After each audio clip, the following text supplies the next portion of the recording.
Y cuando yo estaba bajando por la escalera, salió un guardia civil y dijo, pegarle un tiro a esa, que yo ya se lo he pegado a la otra. Cuando dijo eso, yo supe que habían matado a Lutxi.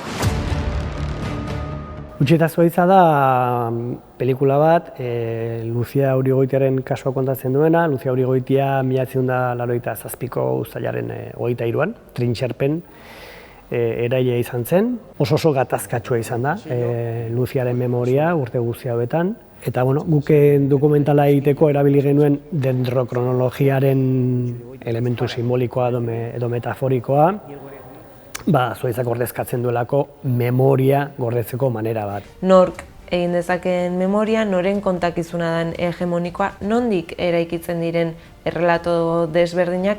Zuhaitzek behin uztailetan gordetzen dituztela urteko gertakariak, eta guretzako paralelismo ederra zen, ze gu ere azken batean hori egiten saiatzen gara, memoria kontatzen, Zuhaitzek egiten duten bezala.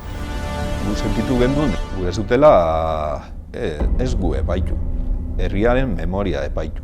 Eta hori ezinezkoa da.